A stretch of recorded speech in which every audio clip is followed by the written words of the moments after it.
Ma femme m'a divorcé par email pendant que j'étais en mission à l'étranger.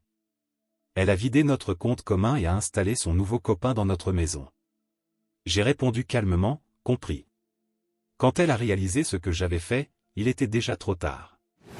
Un jour, j'étais en patrouille, au milieu du désert, et le lendemain, je découvrais que ma maison, mon argent, et même mon chien m'avaient été volés. Elle pensait que je n'allais rien faire. Que j'allais tout avaler en silence. Mais elle avait oublié un petit détail, je suis entraîné à observer, et à agir au moment opportun. Et quand j'ai agi, elle n'a même pas eu le temps de se défendre. J'ai reçu les papiers du divorce par email, alors que j'étais encore dans le désert. 13 années de mariage résumées dans une pièce jointe PDF. Je m'appelle Nathan, j'ai 42 ans, je suis sergent dans la 82e division aéroportée. J'étais à Kandahar depuis 4 mois quand Becky a décidé qu'elle n'attendrait plus. L'objet de son email disait « Soyons adultes à ce sujet ». Et le message ne contenait que 3 phrases. Elle avait déjà engagé la procédure de divorce. Elle avait déjà vidé notre compte joint. Et elle avait déjà fait emménager son nouveau copain, Jérémy, dans notre maison à Spokane.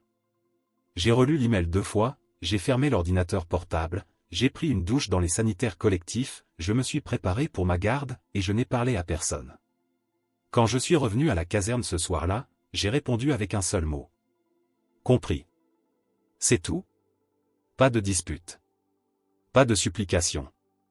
Pas de menace.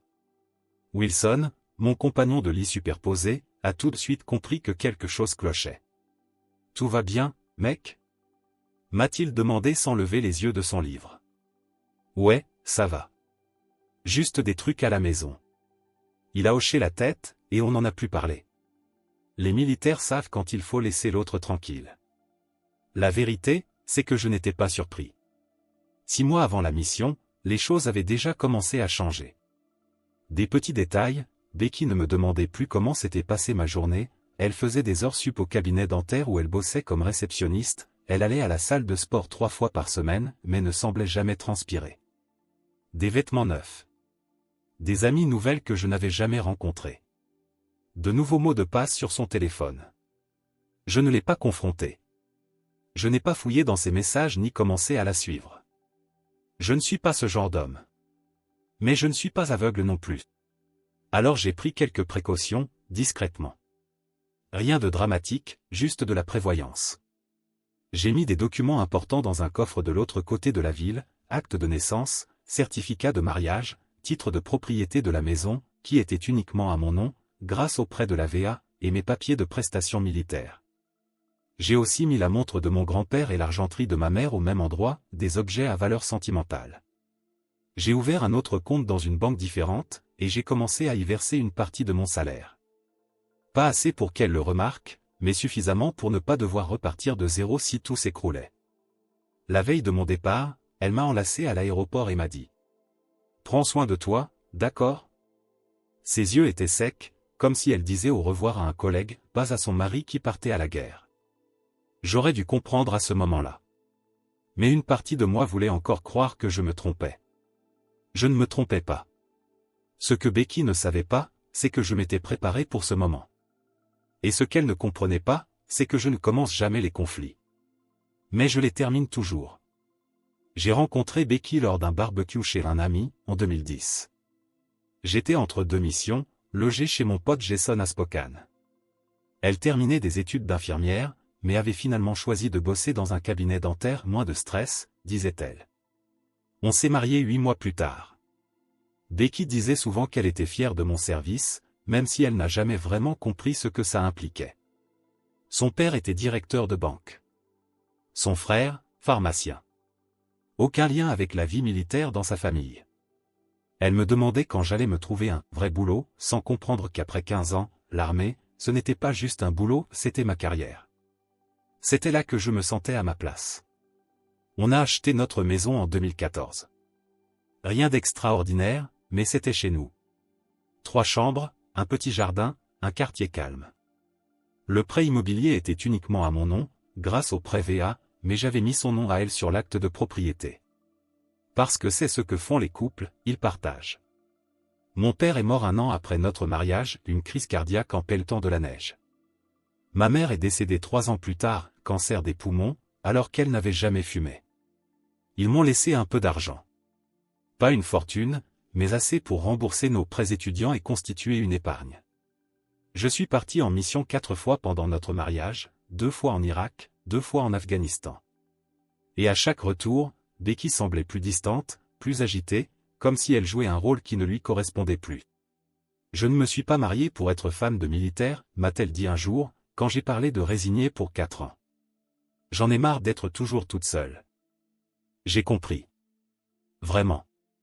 Mais l'armée était le seul endroit où je me sentais réellement utile. J'étais bon dans ce que je faisais. Les gens comptaient sur moi. En 2019, les choses ont recommencé à changer de petits signes au début. Becky s'agaçait quand je l'appelais pendant ces soirées entre filles. Elle mentionnait que son amie Mélissa s'était séparée de son mari et vivait maintenant la meilleure période de sa vie. Elle disait qu'on n'avait plus rien en commun. J'ai proposé une thérapie de couple. Elle m'a répondu que tout allait bien, que ce n'était qu'une phase. Puis sont venues les soirées de travail tardives. Les week-ends avec des amis que je n'avais jamais vus. Des vêtements neufs. Une salle de sport où elle allait à peine. J'aurais dû la confronter, mais ce n'est pas comme ça que je gère les choses. Je ne l'ai jamais fait. Mon père m'a appris à réfléchir avant de parler, à être sûr avant d'agir. Alors j'ai observé. Et je me suis préparé. En silence.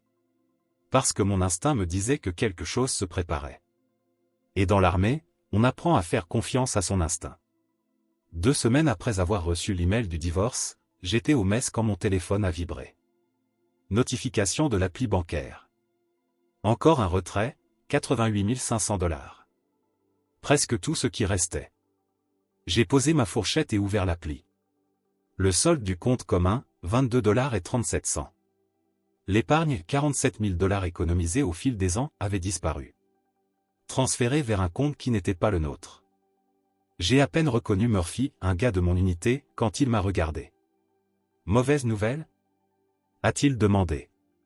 J'ai verrouillé l'écran. Non, juste des problèmes de compte. Cette nuit-là, j'ai appelé notre banque depuis le centre d'appel de la base. J'ai découvert que Becky déplaçait de l'argent depuis des semaines, d'abord de petits montants, puis des sommes plus importantes. Les gros virements avaient commencé le lendemain de mon départ en mission.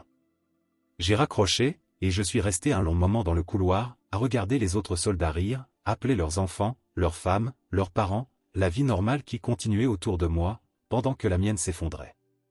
C'est là que Wilson m'a trouvé. Alvarez m'a dit que t'avais l'air d'avoir vu un fantôme au dîner, il a dit. Qu'est-ce qui se passe? Normalement, je ne partage pas mes affaires personnelles. Mais Wilson m'avait déjà sorti d'une sale situation à Kandahar. Je lui faisais confiance. Ma femme a vidé nos comptes et a installé son mec dans notre maison, j'ai dit. Elle a envoyé les papiers du divorce pendant que j'étais en patrouille, la semaine dernière. Wilson n'a pas dit « désolé », ni « c'est dur », ni « tu trouveras quelqu'un de mieux ». Il a simplement demandé. « C'est quoi ton plan ?» Je ne sais pas encore, j'ai répondu. Il a hoché la tête. « Dis-moi si tu as besoin de quelque chose. » Cette nuit-là, je n'ai pas pu dormir. J'ai pris mon ordinateur portable et je me suis connecté à notre système de sécurité domestique. Un truc que Becky avait sûrement oublié, que j'y avais encore accès à distance. Les caméras montraient un pick-up inconnu dans l'allée. Un homme que je n'avais jamais vu promener notre chien, buvait dans ma tasse de café, portait mon sweat des Sioux. Et Becky riait dans la cuisine que j'avais rénovée moi-même pendant ma dernière permission. Quelque chose a changé en moi à ce moment-là. Ce n'était pas vraiment de la colère. C'était plus froid. Plus clair. J'ai refermé l'ordinateur et j'ai pris mon téléphone. J'ai fait une liste. Appeler James, un ami de l'armée devenu avocat. Vérifier les conditions du prêt VA, parler au sergent-chef d'un congé d'urgence. Revoir les documents de refinancement de la maison, quelque chose que Becky avait vaguement évoqué l'année dernière, et sécuriser mes comptes de retraite militaire. Je n'étais plus triste. Même pas en colère. J'étais concentré. Comme si je préparais une mission. Ce n'était plus une affaire d'émotion. C'était une stratégie. À 5 heures du matin, avant le début du service, j'ai envoyé un email à James avec pour objet. Besoin d'aide juridique, discret et urgent. La réponse est arrivée 1 heure plus tard. Appelle-moi. Ligne sécurisée uniquement. Quand j'ai raccroché, je savais exactement ce que je devais faire. Pas besoin de crier, de menacer ou de l'affronter. Je devais juste attendre. Observer. Et laisser ses propres actes devenir son piège. 2 mois plus tard, j'étais de retour sur le sol américain. Je n'ai pas prévenu Becky de mon retour. Je n'ai pas appelé. Pas envoyé de message.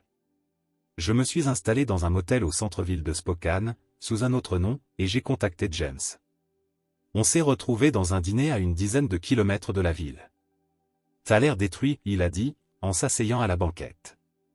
Je me sens comme ça aussi, j'ai répondu. James m'a tendu une chemise. Tout ce dont on a parlé. Acte de propriété, document de prêt, relevé bancaire. Et ça? Il a sorti un document à part.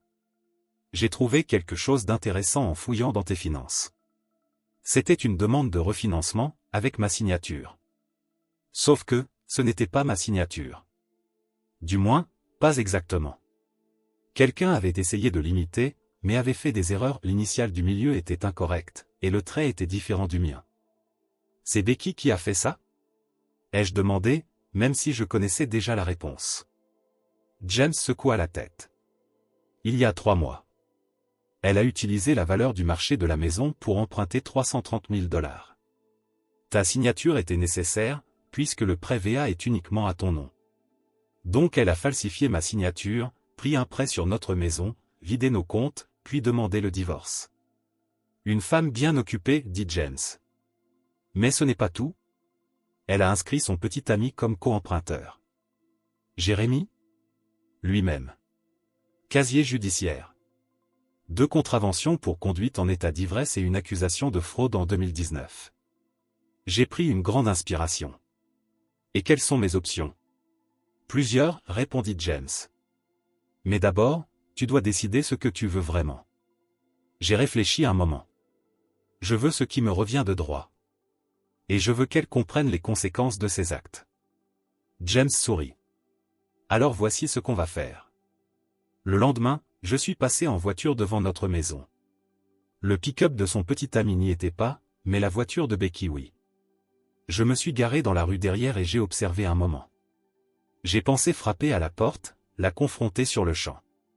Mais ce n'était pas le plan. Je suis allé à la banque. J'ai rencontré le gestionnaire responsable du refinancement. Je lui ai montré mon idée militaire. Ma vraie signature, sur ma carte d'identité. Et les documents falsifiés. Son visage est devenu pâle. Je vais devoir signaler cela immédiatement. Je comprends, ai-je dit. J'ai déjà déposé une plainte à la police. Ce soir-là, j'ai reçu un message de Becky. Tu as parlé à quelqu'un à la banque? Jérémy dit que quelqu'un posait des questions. Je n'ai pas répondu. Le lendemain, je suis allé au bureau des registres de la ville. J'ai déposé une requête contestant le refinancement pour cause de fraude. Et j'ai enregistré un document stipulant qu'aucune modification ne pouvait être faite sur la propriété sans ma présence. 2 jours plus tard, Becky m'a appelé. J'ai laissé aller sur la messagerie vocale. Nathan, il faut qu'on parle. La banque a appelé au sujet de la maison, qu'est-ce que tu fais? Si c'est à cause du divorce, on peut en discuter comme des adultes. Comme des adultes. Les mêmes mots que dans son email. Mais je n'ai toujours pas répondu. James m'a appelé cet après-midi-là. Les fonds du refinancement ont été gelés. Et il y a autre chose, le petit ami de ta femme a conduit ton pick-up récemment, non? Celui qui est à ton nom? Oui. Il a été arrêté ce matin, avec un permis suspendu à cause de ses anciennes infractions. Le véhicule a été saisi. Parfait, ai-je répondu. Il y avait aussi des choses curieuses dans la camionnette. Quoi? Des carnets d'ordonnances provenant du cabinet dentaire où Becky travaille. J'ai fermé les yeux. Elle vole des ordonnances? On dirait bien. La police enquête. J'ai raccroché et me suis assis au bord du lit de mon motel. Tout cela prenait une ampleur que je n'avais pas anticipée. Une partie de moi a eu envie d'appeler Becky, la prévenir.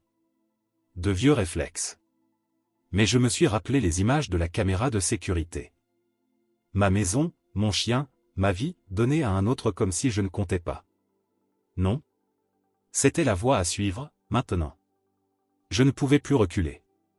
Et pour être honnête, je n'en avais même plus envie. Le matin suivant, j'ai rencontré l'enquêteur en fraude de la banque. Il s'appelait Thompson. Un petit gars, les yeux fatigués, une tache de café sur la cravate. Ça arrive plus souvent que tu ne le penses, dit-il en étalant des documents sur la table. L'un des conjoints part en mission, et l'autre y voit une opportunité. Et maintenant? Ai-je demandé. Nous avons gelé les fonds du refinancement frauduleux. Mais il y a un problème, une partie de l'argent a déjà été retirée. Combien? Presque la moitié. Je me suis penché en avant. Où est allé cet argent? Thompson hésita. Je ne devrais pas partager cette information. C'est ma maison, ma signature a été falsifiée, mon argent a été volé. Il acquiesça lentement et tourna son écran vers moi. Voici les virements effectués depuis le compte du refinancement. J'ai parcouru la liste des yeux. Plusieurs virements vers quelqu'un nommé Daniel Spencer. Ce n'était pas Jérémy. Un autre nom. Quelqu'un que je ne connaissais pas. Qui est Daniel Spencer? Ai-je demandé. Thompson haussa les épaules. Ce n'est pas de mon ressort. Mais vous devriez demander à votre avocat de faire une requête officielle pour ces dossiers. J'ai appelé James dès ma sortie de la banque. Daniel Spencer? Il a répété. Je vais chercher. 1 heure plus tard, il me rappelait. J'ai trouvé. Daniel Spencer est agent immobilier. Spécialisé dans les ventes rapides, paiement en liquide. Elle prévoyait de vendre notre maison, ai-je murmuré. La prise de conscience m'a frappé comme un coup de poing. C'est ce qu'on dirait. Les dépôts étaient probablement un acompte pour qu'il commence à la mettre sur le marché. Et voilà la partie intéressante, Spencer a déjà travaillé avec Jeremy Ryan auparavant. Le petit ami de Becky? Exactement. 3 transactions ensemble ces 2 dernières années. Je me suis assis sur un banc de parc, essayant de digérer tout ça. Ce n'était donc pas juste Becky qui me quittait pour un autre. C'était une opération planifiée. Peut-être, dit James prudemment. J'ai fait des recherches sur Jeremy Ryan. Il a un schéma, il s'implique avec des femmes en instance de divorce ou dont le mari est en mission. J'en ai trouvé 3 cas jusqu'à présent. À chaque fois, la maison de la femme est vendue bien en dessous du prix du marché, à un client de Spencer. Ryan touche une commission et passe à la suivante. Et Becky? Elle était au courant? Difficile à dire. Peut-être qu'elle est aussi une victime, ou alors elle est complice. Je me suis passé les mains sur le visage. Ce n'était plus seulement une histoire d'infidélité. C'était plus grand. C'était calculé. Et d'autres familles militaires avaient été victimes. Qu'est-ce qu'on fait maintenant? J'ai déjà contacté la division des crimes financiers du FBI, dit James. Ça dépasse les frontières d'État, ça implique du personnel militaire et des prévêts. Ils sont intéressés. Ce soir-là, je suis resté dans ma chambre de motel avec une bière, à ruminer tout ça. Est-ce que Becky me trompait depuis le début du mariage? Ou est-ce qu'elle s'est simplement laissée embarquer dans le plan de Jérémy? Est-ce que ça avait encore de l'importance? Mon téléphone a vibré. Encore un message de Becky. Nathan, s'il te plaît, appelle-moi. La banque parle de fraude. Et Jérémy a été arrêté en conduisant ton pick-up. Je ne comprends pas ce qui se passe. J'ai regardé le message pendant un moment. Puis j'ai écrit. C'est qui, Daniel Spencer? Les 3 petits points sont apparus. Elle a commencé à écrire, puis s'est arrêtée. A recommencé. Puis s'est arrêtée de nouveau. Finalement, elle a répondu. Je ne vois pas de quoi tu parles. J'ai écrit. Plusieurs virements. Vente de la maison. Silence pendant 10 minutes. Puis. Ce n'est pas ce que tu crois. J'ai éteint le téléphone et suis allé me coucher. Le lendemain matin, James m'a appelé. Le FBI veut te rencontrer. Ils enquêtent déjà sur Ryan et Spencer depuis plusieurs mois. Tu n'es pas le premier, mais ton cas pourrait bien faire tomber toute l'affaire. Pour la première fois depuis ce foutu mail de divorce, j'ai ressenti quelque chose qui ressemblait à de la satisfaction. Pas parce que mon mariage était fini. Mais parce que, enfin, la vérité éclatait. Je suis allé au bureau du FBI à Spokane. J'ai rencontré les agents Patel et Donovan. Ils ont enregistré ma déclaration, pris des copies de tous les documents que James et moi avions rassemblés. Ton témoignage aide à établir un schéma, a expliqué l'agent Patel. Ça montre une intention, une organisation. Ça transforme tout ça en conspiration, pas en incidents isolés. Et Becky? Ai-je demandé. Mon ex-femme. Les agents ont échangé un regard. On essaie encore de déterminer son degré d'implication, dit Donovan prudemment. Elle a déjà mentionné des difficultés financières? Une pression pour vendre la maison? J'ai réfléchi un instant. Elle disait souvent qu'on était pauvre à cause de la maison. Qu'on devrait déménager dans plus petit. Je n'ai jamais trouvé ça nécessaire, ai-je répondu. Les mensualités étaient tout à fait dans mes moyens. Patel a noté. Quand est-ce que tout a commencé? Il y a environ 6 mois, probablement à l'époque où elle a rencontré Jérémy. Et le refinancement? Demanda Donovan. Jamais discuté avec moi. Elle a falsifié ma signature pendant que j'étais en mission. Ils ont posé d'autres questions, pris encore des notes. Quand nous avons terminé, Patel m'a tendu sa carte. On reste en contact. En attendant, ne confronte ni ta femme, ni Ryan. On doit construire ce dossier avec soin. J'ai répondu, compris. Ce soir-là, je suis retourné dans notre ancien quartier. Je me suis garé à bonne distance de la maison. Le pick-up était de retour, il avait dû réussir à le récupérer de la fourrière. Mais la voiture de Becky, elle, n'était pas là. Mon téléphone a vibré. Message de Becky.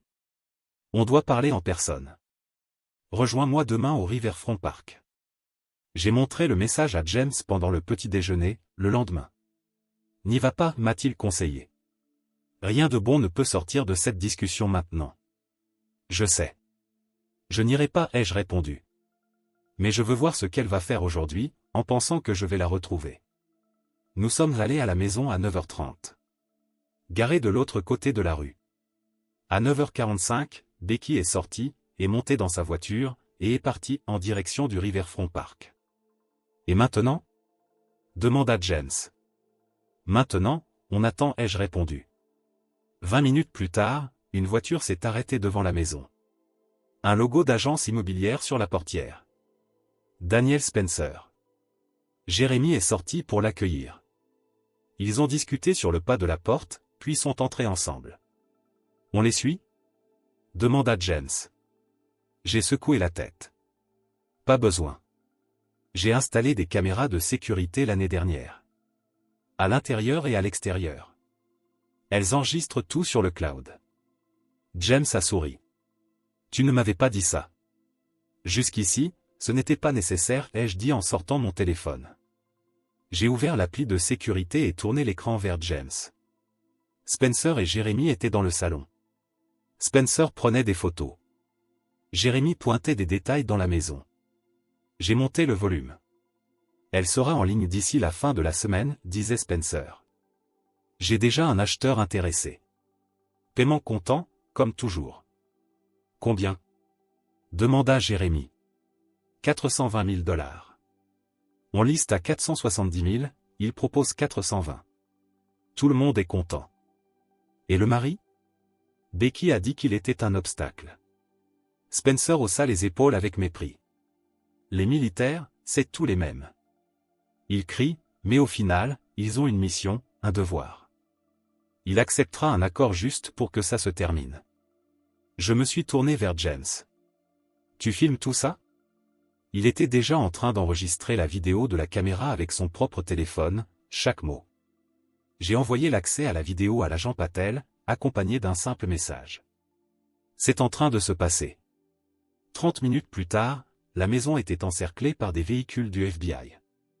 Je regardais de loin, depuis la rue, pendant que les agents menottaient Spencer et Jérémy. Mon téléphone a sonné.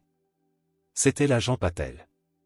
On les a pris en vidéo en train de discuter de la fraude, dit-il. Et aussi pour conspiration, fraude électronique et tentative de vente d'un bien immobilier avec de faux documents. On aura besoin de votre témoignage officiel. Bien sûr, ai-je répondu.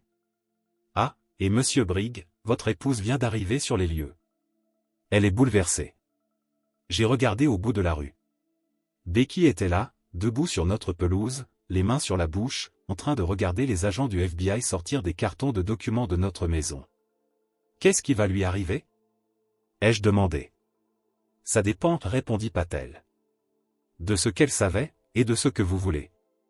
J'ai observé Becky longuement. 13 ans de mariage. De bonnes années, au début, avant tout ça. Je veux juste ce qui est juste, ai-je dit, enfin. Le procès fédéral a été rapide. Jérémy et Spencer ont accepté des accords de plaidoyer et se sont mutuellement dénoncés, en plus de plusieurs autres complices.